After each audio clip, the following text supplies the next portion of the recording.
तस्य सञ्जनयनहर्षं कुरुविद्धः पितामहः सिंहनादौ विनद्योच्चैः शङ्खं दद्मौ प्रतापवान्।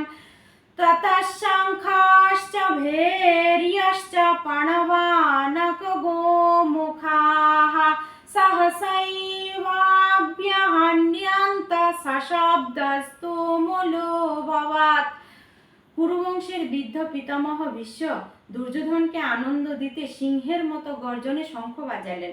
তাকে অনুকরণ করে কুরুপক্ষের সকলে মিলে একসাথে অনেক শঙ্খ, ভেরি, ঢাক এবং রণসিংহা বাজালেন। সেই মিলিত আওয়াজ খুব ভয়ঙ্কর এবং জোরালো ছিল।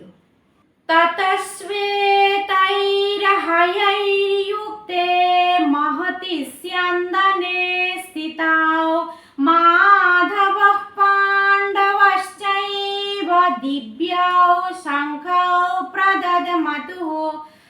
পাঞ্চজন্যম হৃষীকেশো দেবদত্तं ধনঞ্জয়ः পৌণ্ড্রं দদ্মौ মহাসংখ্যं ভীমকর্মাবৃকোদরः। অন্যদিকে সাদা ঘোড়া টানা এক বিশাল রথে ভগবান শ্রীকৃষ্ণ এবং অর্জুন বসে তাদের দিব্য শঙ্খ বাজালেন। শ্রীকৃষ্ণ তার পাঞ্চজন্য নামক শঙ্খ এবং অর্জুন তার দেবদত্ত নামক শঙ্খ বাজালেন, আর ভীম তার পৌণ্ড্র নামক বিশাল শঙ্খ বাজিয়ে চারদিকে শোরগোল ফেলে দিলেন।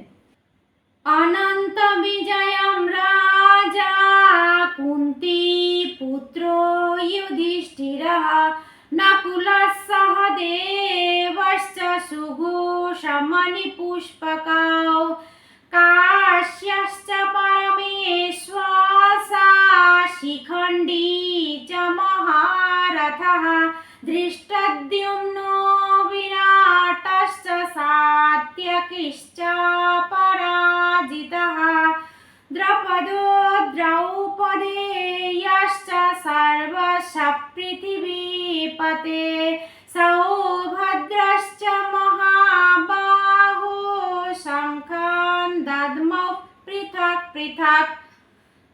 তারপর কুন্তিপুত্র যুধিষ্ঠির তার অনন্ত বিজয় নামক শঙ্খ বাজালেন। নকুল ও সহদেব তাদের নিজস্ব শঙ্খ সুঘোষ ও মণিপুষ্পক বাজালেন।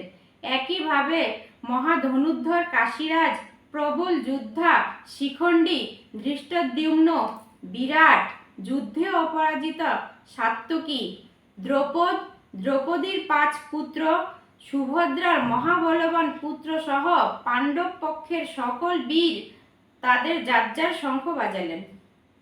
সঘোষো ধার্তরাষ্ট্রাণাম হৃদয়ানি ব্যদারয়ৎ নভশ্চ পৃথিবীং চৈব তুমুলোऽভ্যনুনাদয়न्। পাণ্ডবদের সেই জোরালো শঙ্খধ্বনি আকাশ বাতাস কাঁপিয়ে তুলল এবং কৌরবদের মনে ভয়ের সৃষ্টি করল।